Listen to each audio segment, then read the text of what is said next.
Bonjour, aujourd'hui c'est un petit sujet. Nous allons voir comment mettre à jour le serveur Proxmox de la version 8 en version 9. Et ils nous disent bien dans le guide de l'upgrade de bien faire les sauvegardes avant de le faire, de faire quoi que ce soit. Et donc nous allons faire cela et bien vérifier aussi que vous êtes sur la dernière version. Je l'ai déjà vérifié. Donc là nous allons passer à Trixie directement. Donc on fait ces commandes. Tac. La deuxième commande ça sert à rien pour moi parce que j'ai pas entreprise.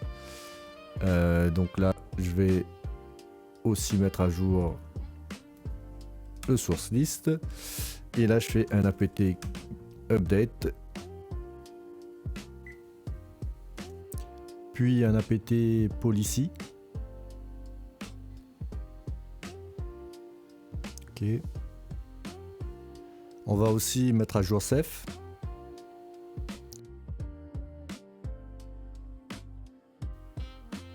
Je fais un apt update.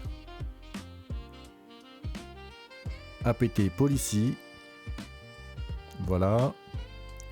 Et là, on refait un update, mais bon, ça sert à rien parce que je l'ai fait juste avant. Et là, on commence la mise à jour et on fait une petite prière. Bon ben, je vais vous passer l'upgrade en accéléré. Durant la documentation, il y aura des interactions, donc il faudra répondre par yes ou no. Bon, on se retrouve après.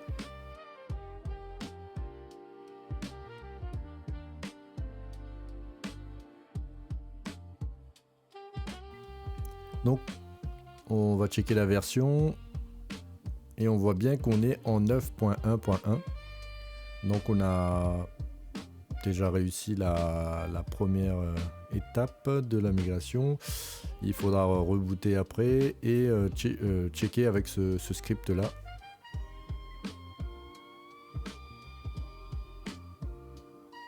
Donc, on lance le script.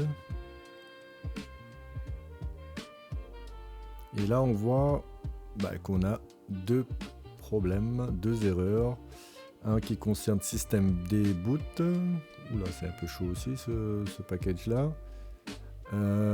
Et un autre qui concerne les sources listes, il me semble. Ouais, en fait, dans la source list, il y a une entrée qui est encore en bookworm au lieu de Trixie. Donc là, il faudra le changer. Ce que je vais faire en premier, c'est déjà changer tout ce qui est source list qui ne sert plus. Donc là, je sais que de cette entrée-là, je n'ai plus besoin.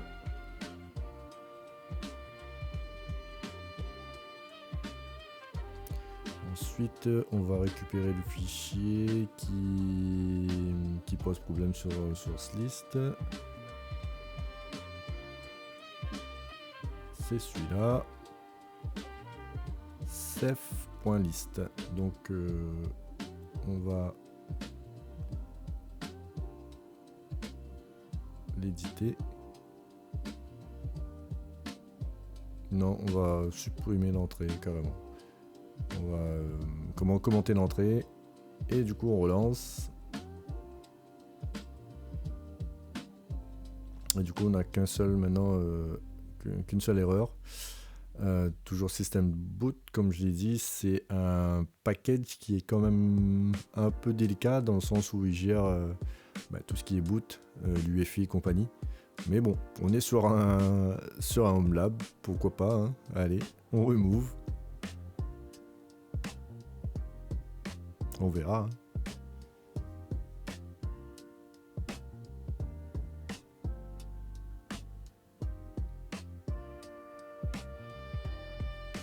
Donc on relance le script. Et là on n'a plus d'erreur. Nickel, maintenant on a des warnings. Les warnings, ça concerne Intel. Je pense qu'on va zapper ce truc là.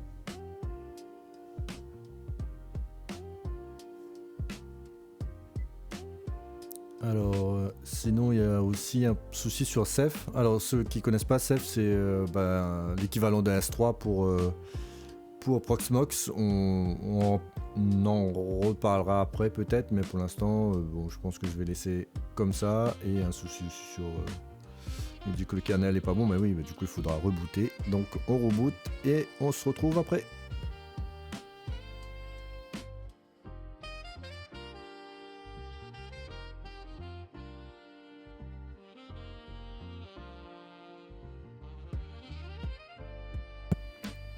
Voilà, nous sommes de retour.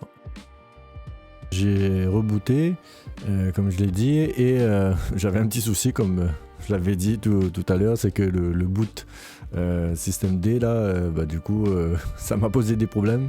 Donc j'étais obligé de revenir sur du legacy boot. Mais bon, là ça fonctionne, mais je rectifierai ça après. On a bien la version 9.1.1.